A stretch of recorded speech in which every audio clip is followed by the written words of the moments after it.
مرة قرآن فرت أنا جدا ولنتو إنه ركون واو ما يسي تناه أتجلاه بيسيجان درس هذا تو ديدا تري arrammoo yaaddoon an dhugaan qabareen galchuu hin barbaadu isii hin jaaladhu jennaan an dhugaan qaba maaliif namni kun deemee ji'a shan guutuu ala taa'e daawwattoonnummaan keenyaa mee jaartii tana fitti galchii haa jedhan isaan. Amma isii warra isaanittis bilbila himeef irraa buuse warra isaanittis dhagahuu didde daawwattoonni keenya cinqamtan jidduutti warra yaman kana jidduutti anniin beekaa akkasiin cinqamu jirtani rakkoon orjinaaliin tokko tokkorra yoo ga'e rakkoo foorjiitii tokkorra ga'a. Arra jaarsaa manarraa bada boru jaartii manarraa bada garana dhokfatte narra gargar baafete. Salaamu alaikum warahmatullahi wabarakatuh. Ashamaa harka funni daawwattoota hordoftoota irra jirtu hordoftootaa fi kabajamtoota maatii chaanala keenya nageenyi keessan badhaadha.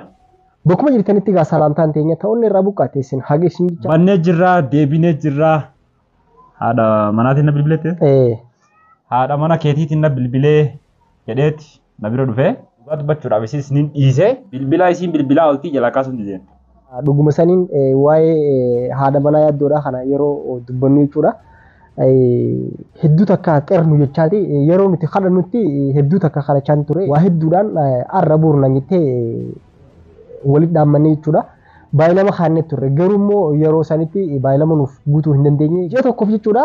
Duraannaatu bilbila anis irraa hin dhiisee ture amma immoo bilbila eegaadhaan bilbiluu dhiisee torban sadii ol dabree jira. Torban tokkoof geessee jirti eegee isin bilbiluu jirtu. Khaleedhaan jalaa qabeenis. Daawwattoota hordoftoota keenya isaaniif baddee yoo jettan waliin nyaan itti badee namtichi manarraa bahii naan jedhe mana jaaruuf hin deema giigeetiin jaaruuf deema fooqii bareedaan jaarrachuuf deemaatii mana naaf gadhiisii na jeeti na bilbile. Manni biyya sanatti hin argamu. Guyyarraa deemeetiin mana barbaadaa oolaa. Raajuun ammoo warraan tana waan dhufeen isaa beekaa haadha mana keetiitiin na bilbilee galuu barbaaddii naan jedhe kadhadhee hin dadhabee raajuunis kadhatee dadhabee isaa qofaas miti namoota baay'eetu maatii keessatti si deebifnaa jedhanii kadhatanii dadhaban. Amma maaltu isii duraanuu diddee maaltu manatti isii deebisuu barbaade amma ana isii jibbeetiin jira amma.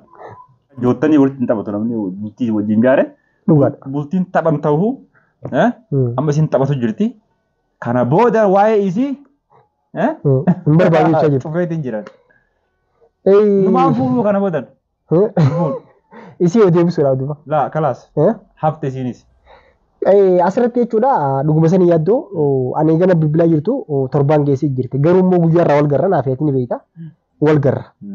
Waa'ee isii kanas dubbachuu hin barbaanne ture.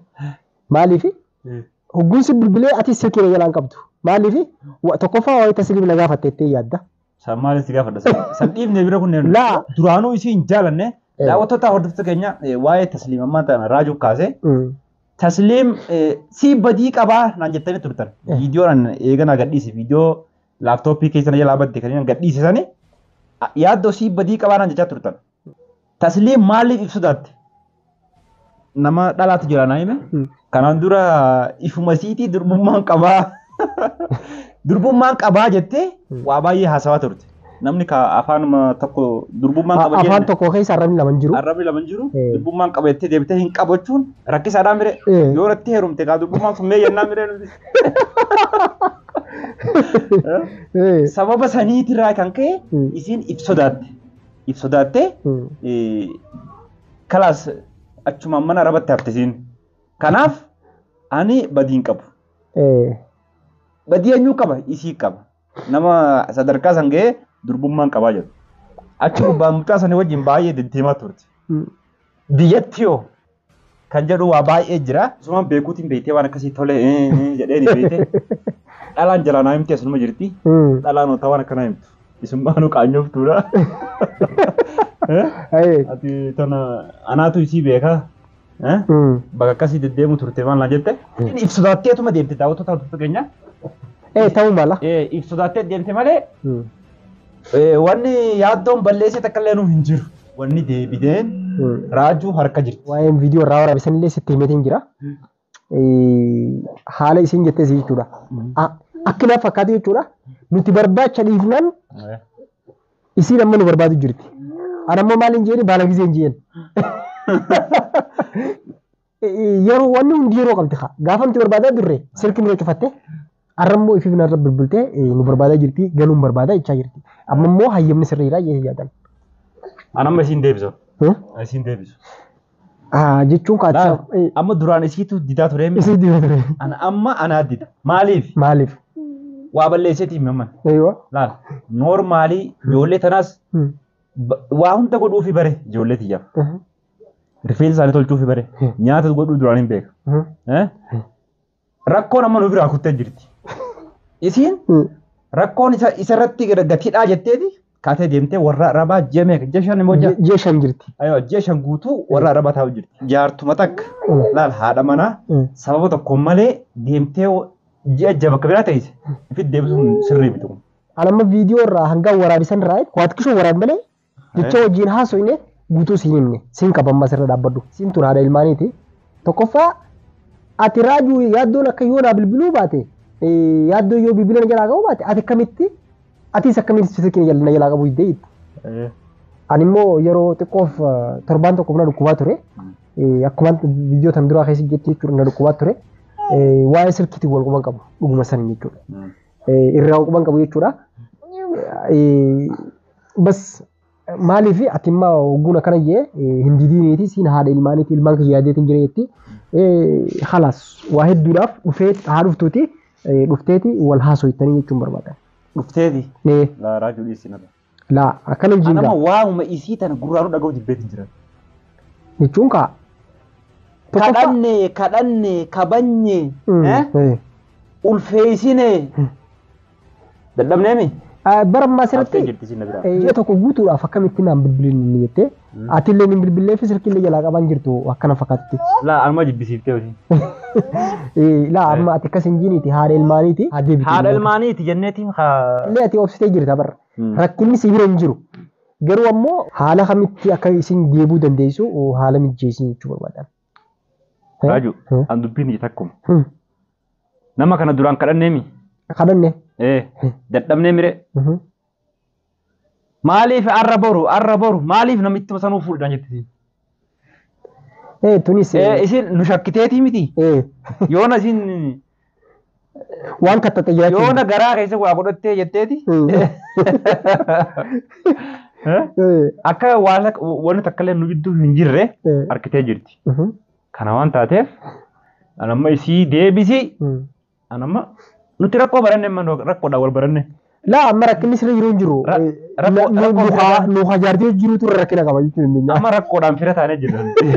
Walitti hidhu rakkoon.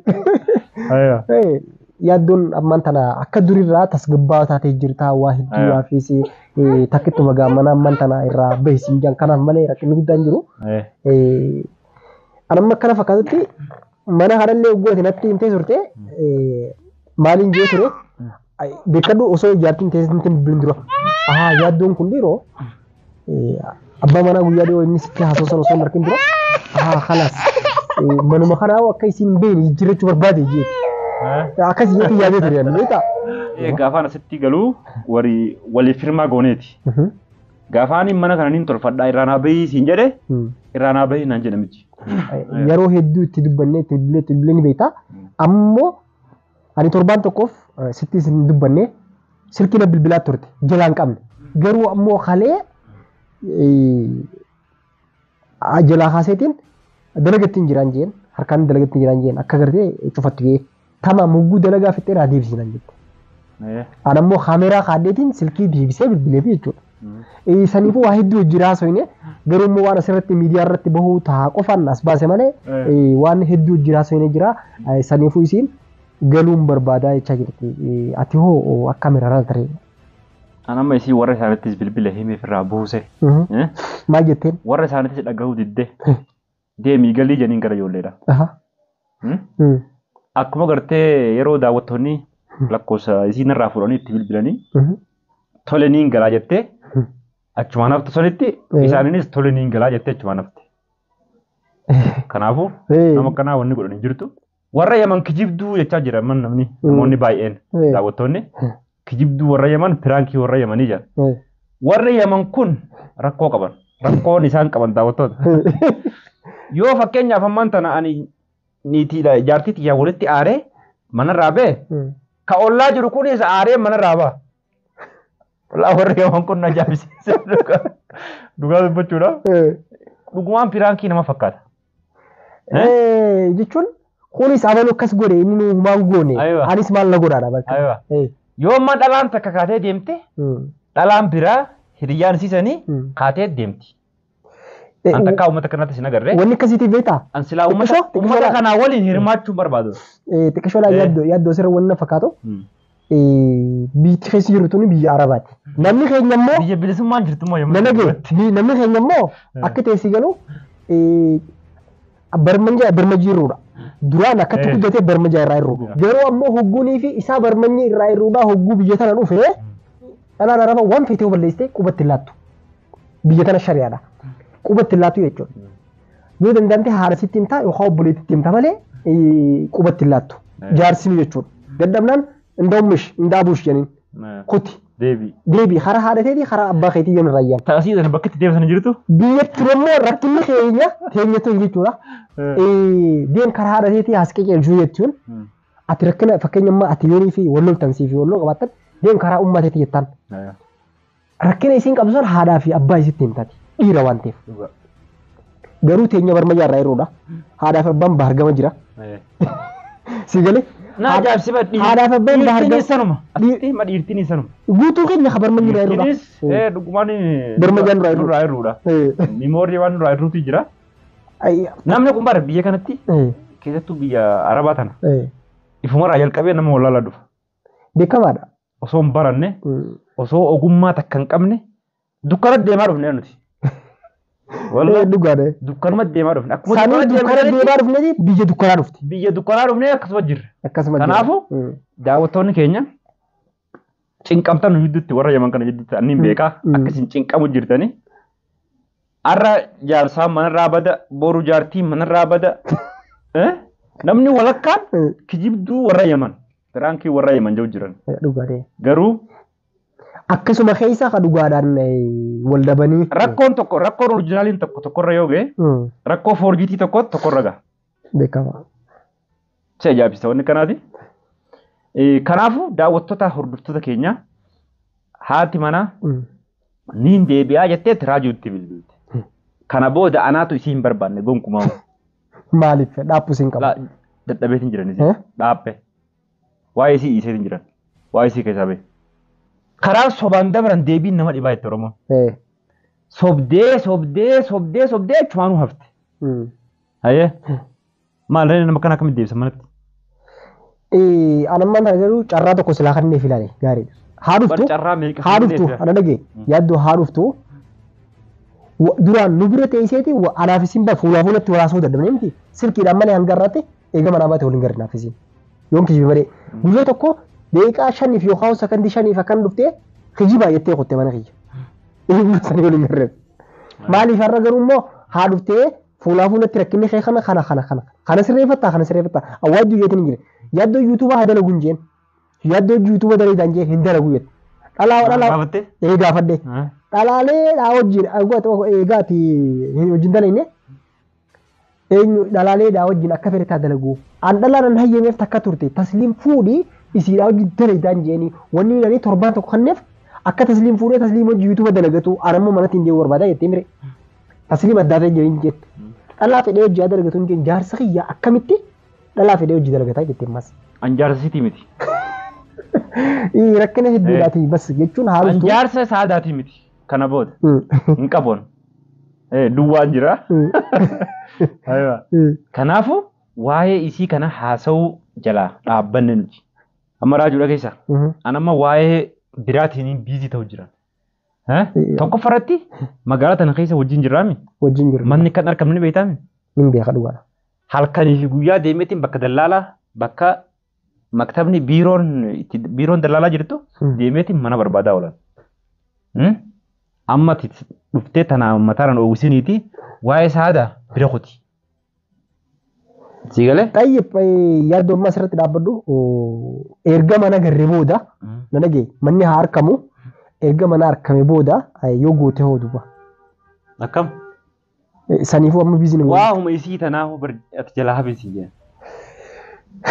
Okay, hedduu takka namni ba'a. Okay, gaafatuusaa fi kabajamtoota keenya jechuudha. dursaa yaaddu diddaa ture har'ammoo yaaddoo natti ta'e. Laa an dhugaan qabareen. Ati dhugaa qabde. Hin galchuu hin barbaadu isii hin jaaladhu jennaan an dhugaan qaba maaliif namni kun deemee ji'a 5 guutuu ala taa'e daawwattoonnummaan keenyaa mee jaartii tana fitti galchii haa jedhan isaan. Hundumaafuu namoota nurra jajjabaadha namoota gartee silaa haasawus nurra beektan jennee yaadnu hedduutu daawwataa jirtanii ni beekna koomentii jalatti jaartii yaaddoon haa galfatu yookaan hin galfatini warreen jettan achirratti haa galfatu warreen jettan lakkoofsa tokko nuuf barreessa hin galfati warreen jettan immoo lakkoofsa 2 nu barreessaadha isinirra yeroo jira jechuudha waan hordoftaniif waan hojiin turtaniif baay'ee galatoomaadha bakkuma jirtanitti nageenyi isiniif haa baay'atu yaaddoonni jettuu jiraatu. Nageenyi rabbii guddaa isiniif haa baay'atu. Salaamullah alaikum.